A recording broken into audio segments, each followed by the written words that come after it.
ان سے جاننے کی کوشش کرتے ہیں یہ جو پریس کانفرنس کیا ان کو سمجھ آیا کہ یہ آلٹرنیٹ ریالٹی، میں اس کو آلٹرنیٹ ریالٹی اس لیے کہتا ہوں کہ ایک طرف یہ سب میڈیا کے ساتھ ہو رہا ہے، شہباز گل صاحب کی بات کریں گے اس میں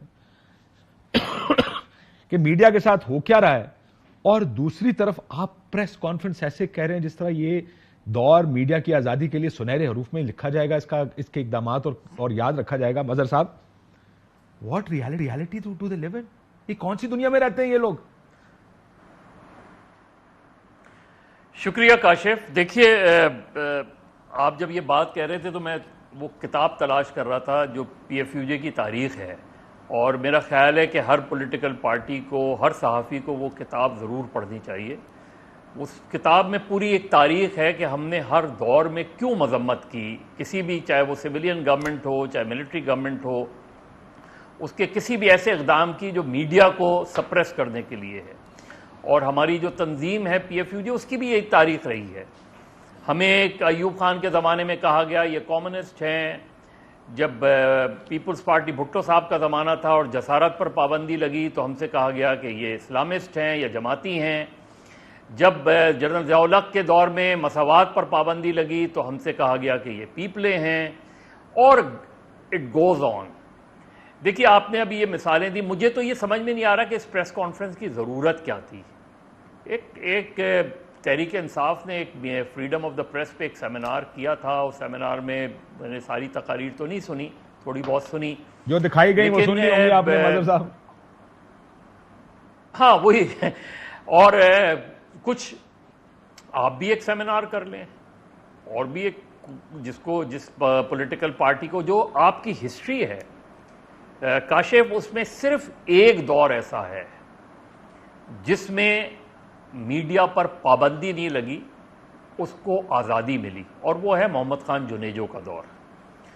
وہ واحد دور ہے کہ جس کے اندر ہمیں، مختصر دور تھا 2 سال کا غالباً، لیکن اس میں شہری آزادیاں ملیں، اس میں میڈیا کو آزادی ملی، اس میں پہلی مرتبہ پرنٹ کو آزادی ملی. ظاہر ہے اس وقت الیکٹرانک میڈیا کا زمانہ تو نہیں تھا. اور صرف جنیجو کی پہلی تقریر میں صرف ایک لائن سینسر کی گئی تھی، اور اس وقت وہ جنرل مجیب سیکرٹری اطلاعات تھے، اور وہ لائن تھی کہ جنیجو نے اپنی پہلی تقریر میں یہ کہا تھا کہ مارشل لا اور جمہوریت ایک ساتھ نہیں چل سکتے.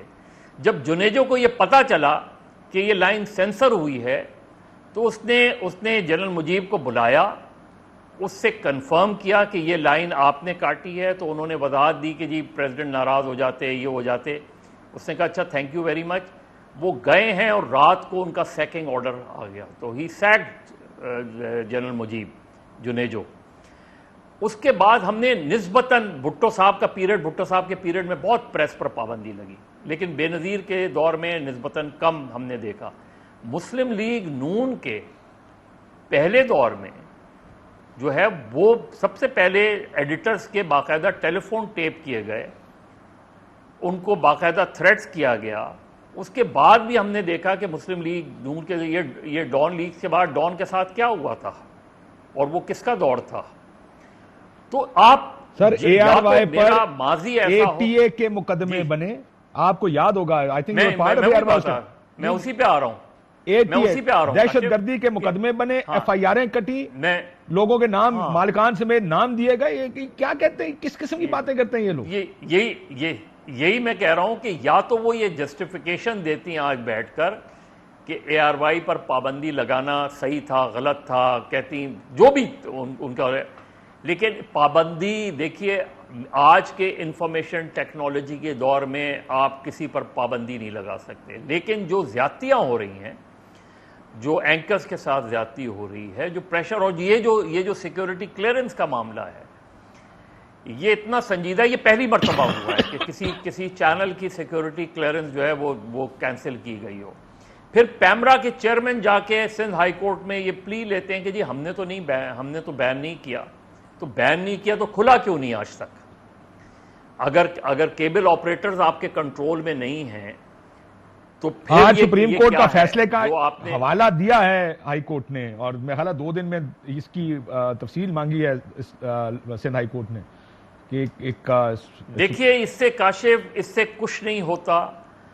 یہ آپ زیادہ عرصے تک نہیں کر سکتے. یہ اتنے، میں تو حیران ہوتا ہوں کہ حکومتوں کو، خاص طور پہ سویلین گورنمنٹس کو، کہ یہ کیوں نہیں سمجھتے کہ میڈیا کی آزادی کو آپ نہیں روک سکتے. ورسٹ مارشل لا کے زمانے میں جب ہم نے یہ لڑائی لڑی، اور مجھ سے لوگ کہتے ہیں کہ آپ جی انہوں نے ان کے ساتھ ARY میں لوگوں نے جو ہے جیو کے والوں کے ساتھ یہ کیا. میں نے کہا یہ ایشو نہیں ہے. ایشو یہ ہے کہ پابندی، میں کسی سے ایگری کروں یا نہیں کروں، کسی نے میرے خلاف بات کی ہو نہیں کی ہو، لیکن اگر اس پر پابندی لگتی ہے تو یہ میرا ایک بیسک فنڈامنٹل ایشو ہے کہ میں اس پابندی کے خلاف آواز اٹھاؤں، اور وہ میں اٹھاتا ہوں. بالکل، اور اٹھانی چاہیے بھی. اور مظہر پھر صاحب مسئلہ یہ ہے، میں پہلے بھی دیکھتا رہا ہوں میڈیا کے خلاف، جب بھی آپ نے پچھلے 10 15 20 سال اسپیشلی جب سے الیکٹرانک میڈیا آیا، میں حبیب اکرم صاحب کو بھی بحث میں انکلوڈ کر لوں، تو عموماً ہوتا یہ تھا کہ کوئی کارروائی ہوتی تھی، جیسے جس طرح انہوں نے ایک پوری لسٹ بیان کی لوگوں کی، عمران خان صاحب کے دور کی، حکومتیں پریس کانفرنس نہیں کیا کرتی تھیں اس کو جسٹیفائی کرنے کے لیے. حبیب صاحب، اس حکومت نے تو عمران ریاض خان نے کو اٹھایا گیا، گرفتار کیا گیا، تو ملک احمد صاحب نے پریس کانفرنس کر دی. ARY کا لائسنس گیا، رانا ثناء اللہ صاحب نے کر دی. لوگ ان کے بعد جاتے کہے آپ کو تو پتا جی ہم نے، خدا کے بندو پریس کانفرنس کائے کو کرتے ہو اگر تمہارا خیال ہے کہ تم نہیں ہو، کوئی اور ہے، ہم نہیں کر رہے، تو پریس کانفرنس کر کے جسٹیفائی کائے کو کرتے ہیں. لیکن کیا یہ بھول گئے یہ پوری لسٹ پریس کانفرنس کرتے ہوئے کہ ہم اور ہمارے سنہری دور میں اب تک کیا ہوا ہے 4-6 مہینے میں؟ دیکھیے کاشف، پچھلے کچھ عرصے میں ایک خاص طرح کی چیز ڈیولپ ہوئی ہے کہ میڈیا کے خلاف جو ایک میڈیا کے اوپر جو اعتراضات تھے ان کو ایک باقاعدہ پولیٹیکل نیریٹو کی شکل دی گئی ہے. اس سے پہلے یہ کبھی نہیں ہوتا تھا کہ کوئی اگر میڈیا کے خلاف کارروائی ہو تو حکومت اس پہ شرمندگی کا اظہار کرتی تھی، یا شرمندگی کے مارے اسے اتنا خیال ہوتا تھا کہ میں نے اس پہ کوئی پریس کانفرنس نہیں کرنی، صحافیوں کے سامنے نہیں جانا، عوام کے سامنے نہیں جانا. پچھلے کچھ عرصے میں باقاعدہ طور پر سائنٹیفکلی اگر آپ دیکھیں تو کچھ میڈیا کے ایک حصے کو یا میڈیا میں ان لوگوں کو باقاعدہ طور پر نشانہ بنایا گیا ہے جو اپریل میں ہونے والی تبدیلیوں کے اصلیت لوگوں کے سامنے لاتے رہے ہیں. جب آپ میڈیا کے خلاف ایک جو آپ کے اعتراضات ہیں ان کو ایک باقاعدہ پولیٹیکل نیریٹو کی صورت دینا شروع کرتے ہیں تو اس کا نتیجہ یہ ہوتا ہے کہ آپ اپنے ووٹروں کو بھی اور اپنے سپورٹرز کو بھی بتا رہے ہوتے ہیں کہ یہ جو فلاں میڈیا ہے اٹ از گڈ اور جو فلاں میڈیا ہے اٹ از بیڈ. جبکہ میڈیا کے اندر باہمی طور پہ جتنی بھی چپکلشیں ہوں، جتنی بھی اختلاف رائے ہو، ہم سب ایک دوسرے کو برداشت کر کے اور ایک دوسرے کے اختلافی نقطہ نظر کے ساتھ آگے بڑھتے ہیں.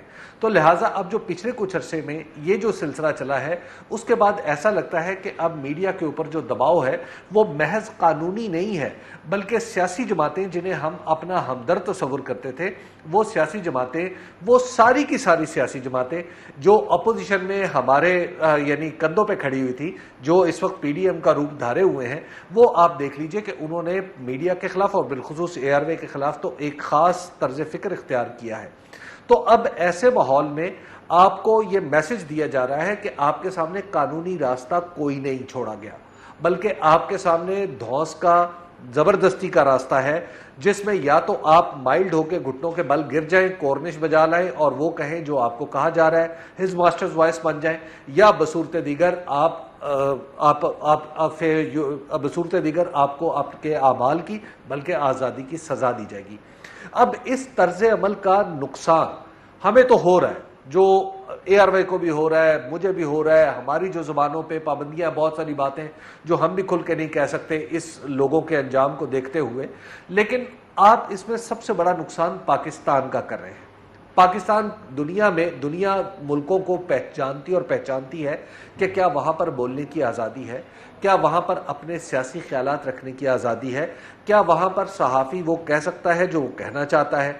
اب جب یہ تینوں پیمانے جب آپ دیکھتے ہیں کہ دنیا جب دیکھے گی کہ ان تینوں پیمانوں پہ پاکستان کی صحافت اور پاکستان کی ریاست پورا نہیں اترتی، تو آپ دراصل یہ پاکستان کے ساتھ دشمنی کر رہے ہیں. تو یہ جو ہمارے ساتھ جو کچھ ہو رہا ہے، ہمارے ساتھ تو جو ہو ہی رہا ہے، لیکن آپ اس کے نتیجے میں پاکستان کو بھی لمبے عرصے کے لیے آپ دنیا کی نظروں میں کم تر کر رہے ہیں.